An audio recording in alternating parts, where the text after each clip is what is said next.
আসসালামু আলাইকুম রহমতুল্লাহ বারাকাতু। আমার সকাল দিনে রাসূল সাল্লাল্লাহু আলাইহি ওয়াসাল্লাম বলেছেন, আমার উম্মত রাত্রে মুমিন, সকালে কাফের, সকালে মুমিন, রাত্রে কাফের।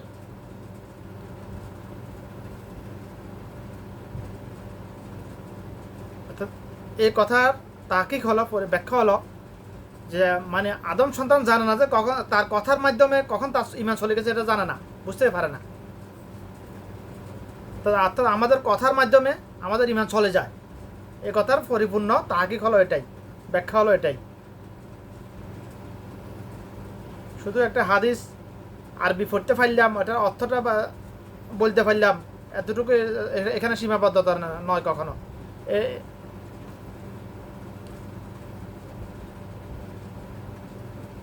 এটা শুধু আরবি পড়তে পারা, বাংলা অনুবাদ পড়ে শোনাইতে পারা, এটা এগুলাকে আলেমি বলা বলা হয় না, এগুলো জাহেলিয়াত। যদি তাকিক না বোঝা হয়, বুঝতে পারে। এখানে আল্লাহ রাসূল সাল্লাল্লাহু আলাইহি ওয়াসাল্লাম বলতে চাইতেছে, চেয়েছেন রাসূল সাল্লাল্লাহু আলাইহি ওয়াসাল্লামের ব্যাপারে আসলে এটা অতীতকাল ব্যবহার করা অনুত্তম, যেটা আমি মনে করি আমি এটা অতীতকাল ব্যবহার করাটা অনুত্তম। আমাদেরকে এমনভাবে এটা মনে করতে হবে, এটা বর্তমান কাল আমাদের জন্য। আবার ফেরকাবাজি করবেন নাকি আবার এখানে? কে রাসূল সাল্লাল্লাহু আলাইহি ওয়াসাল্লাম এখন কি দুনিয়াতে জীবিত আছেন নাকি? ওসব ফেরকাবাজি করবেন না। যাই হোক, যেটা বলতেছিলাম, আল্লাহ রাসূল সাল্লাল্লাহু আলাইহি ওয়াসাল্লাম বলছেন, এই হাদিসের পরিপূর্ণ ব্যাখ্যা হলো, তাহকিক হলো যে আমরা দৈনন্দিন যে আমরা যত কথা বলি, আমরা জানি না যে আমরা কখন আমার কথার মাধ্যমে কখন আমার ইমান চলে যায়, এটা আমরা জানি না বেশিরভাগ মানুষ।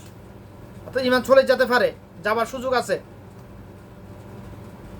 কোনো শিরকি কথা বললে, বিদাতি কথা বললে, আল্লাহ কোরআন হাদিসের বিরোধিতামূলক কোনো কথা বললে, কোরআনে কোনো আয়াতকে রদ করার জন্য কথা বললে, ডাইরেক্ট আমি কোরআনে আয়াত মানি না, ডাইরেক্ট আমি এই হাদিসটা মানি না, যদি এরকম বলে ইমান চলে যায়। তুমি এনে হাদিস মানতেছো না, ওটা এক হিসাব। যদি ডাইরেক্ট বলো আমি এই হাদিস মানি না, এটা অন্যায়, তাহলে ইমান চলে গেছে, সাথে সাথে ইমান চলে গেছে, তুমি কাফের।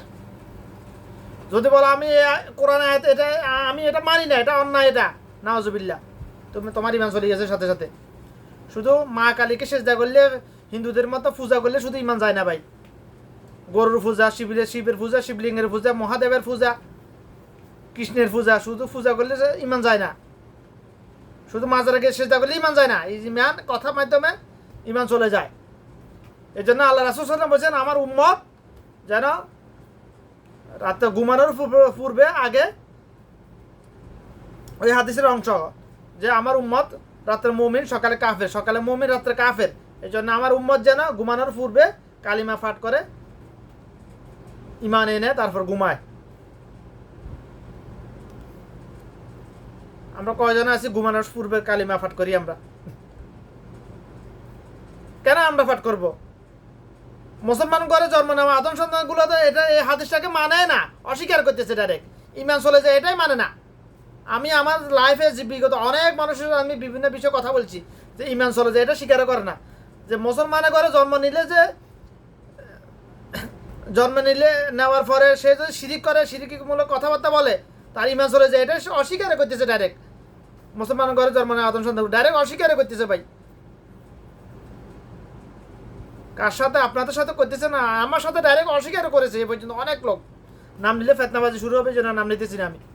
ডাইরেক্ট অস্বীকার করতেছে যে ইমান চলে যায়, এটা যে ইমান যায় না। তোরা মনে করে ইমানে যায় না। মুসলমান ঘরে জন্ম নেওয়া আদম সন্তানগুলো মনে করে আমাদের ইমান রড সিমেন্টে ঢালাই করা বিল্ডিংয়ের ফাউন্ডেশনের মতো। আর ভাঙলে বিল্ডিংয়ের উপরের সাইডে না ভাঙবো, বেশ কি আর ভাঙে নাকি? বেশ তো মাটির তলে চাপা দিয়ে থাকে। আমাদের ইমানও ওইরকম মনে করতেছে মুসলমান ঘরে জন্ম নেওয়া আদম সন্তানগুলো। না, ইমান ওইরকম নয় ভাই। বিল্ডিংয়ের ফাউন্ডেশন বেসের মতো রড সিমেন্ট ঢালাই করা নয় ইমান। ইমান আপনার কথার কর্মের দ্বারা ইমান ফিরে আসবে, কথার কর্মের দ্বারা ইমান চলে যাবে। যারা বলে আমরা শরিয়ায় মানি না, আমাদের দলের কেউ শরিয়ান মানে না, আমাদের দলের মধ্যে কোথাও শরিয়ান নাই, তারা কি ইমান দেয় না? তাদের কি ইমান আছে কিনা? ইমান নাই তাদের। আল্লাহ রাসূল সাল্লাল্লাহু আলাইহি ওয়াসাল্লামের কথা অনুযায়ী তাদের ইমান নাই ভাই, তাদের ইমান নাই। তারা সারা জীবন যদি বলে লম্বা টুপি একটা লাগিয়ে জুব্বা একটা গায়ে দিয়ে যদি বলে আমি মুসলমান লাভ হবে না যদি সে তওবা না করে, যদি ইমান না আনে। কিন্তু আফসোসের বিষয়, ভুল তো আমরা মানুষও করে, শয়তানও করে ভুল। বাবা আদম মা হাওয়া ভুল করেছিল, শয়তানে ভুল করেছিল। বাবা আদম মা হাওয়ার আর শয়তানের মধ্যে পার্থক্য কি?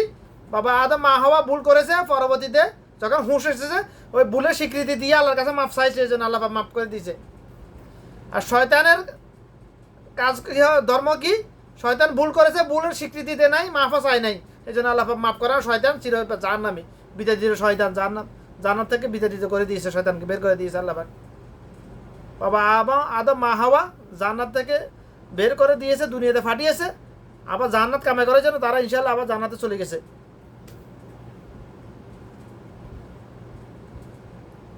মানুষের শয়তানের মধ্যে পার্থক্য শুধু একটাই।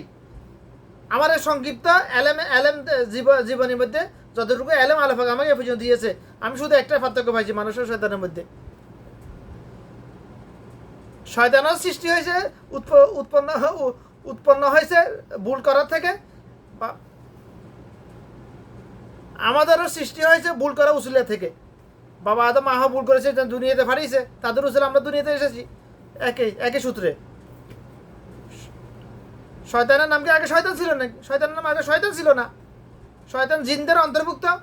তার শয়তানের নেক আমলের কারণে আল্লাহ তাকে জান্নাতে ফেরেশতাদের সর্দার বানিয়ে দিয়েছিলেন। কিন্তু শয়তান অহংকারের কারণে শয়তান বরবাদ হয়ে গেছে।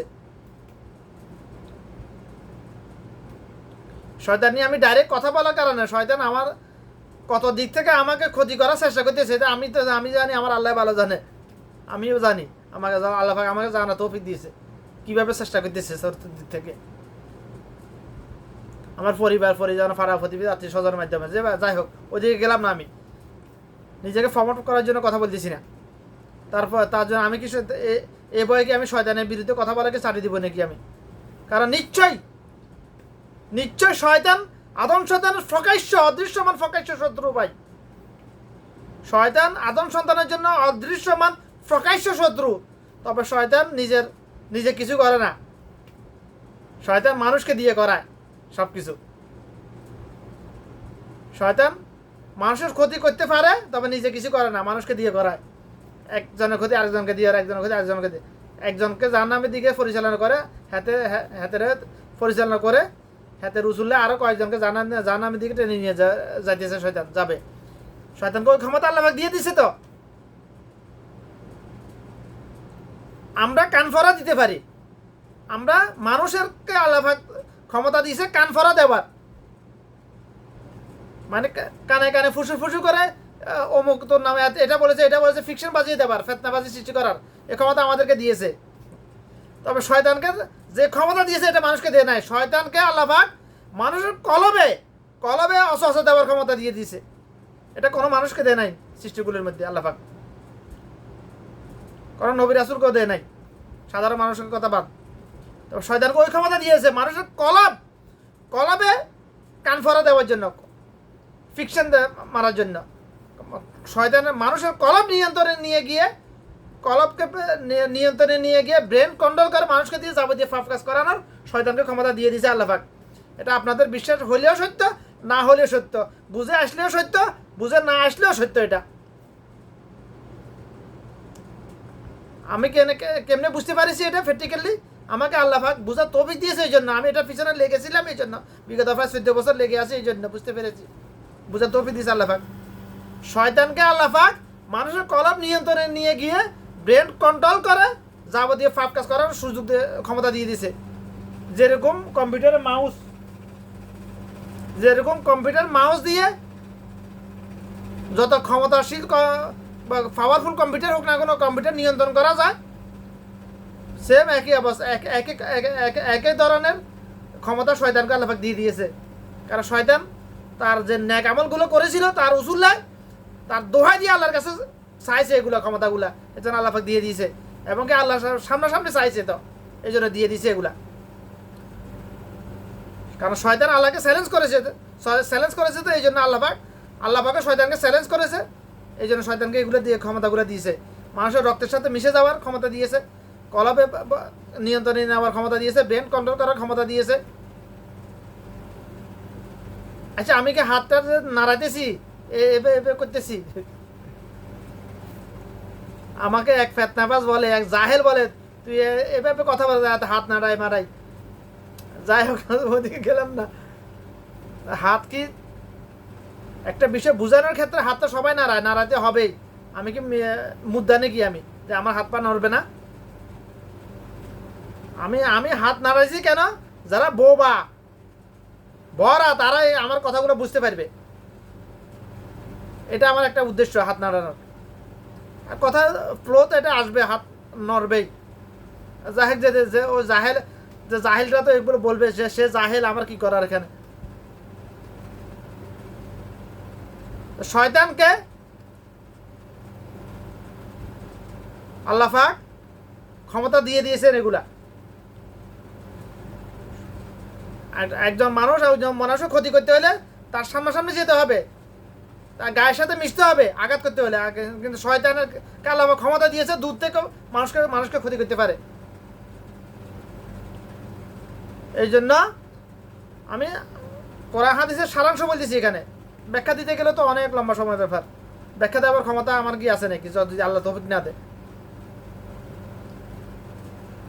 নিশ্চয় শয়তান আদম সন্তানের জন্য অদৃশ্যমান প্রকাশ্য শত্রু। আমরা শয়তানকে শত্রু মনে করি নাকি? না, হারামও না। আদম সন্তান শয়তানকে শত্রু মনে করতেছে না। আদম সন্তান শয়তানকে শত্রু মনে করতো। শয়তানের সাথে যুদ্ধ করার জন্য আল্লাহ পাক অস্ত্র দিয়ে দিয়েছে আমাদেরকে। আউযু বিল্লাহি মিনাশ শাইতানির রাজিম।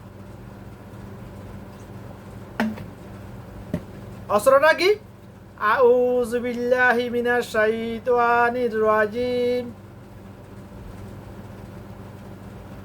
হে আমার রব, হে আমার মালিক, হে আমার আল্লাহ, আমি আশ্রয় চাইতেছি বিতাড়িত চিরজাহান্নামী শয়তানের কাছ থেকে তোমার কাছে আশ্রয় চাইতেছি। কে শিখেছে এটা? আল্লাহ পাক শিখেছে। অস্ত্রটা কে দিয়েছে? আল্লাহ পাক। আমরা কি এই অস্ত্রটা ব্যবহার করি নাকি শয়তানের সাথে লড়ার জন্য? কয়জনে ব্যবহার করি? দিনে কয়বার? আমি তো বলতেছি, আরো কয়েক বছর আগে থেকে বলে আসতেছি আমি, শয়তানের সাথে যুদ্ধ করার জন্য এর চাইতে পাওয়ারফুল কোনো অস্ত্র এই পৃথিবীতে নেই। আল্লাহ পাক দেন নাই আর মানুষের জন্য। আউযু বিল্লাহি মিনাশ শাইতানির রাজিম। প্রত্যেক সূরার তেলাওয়াতের শুরুতে কেন এটা পড়া লাগে?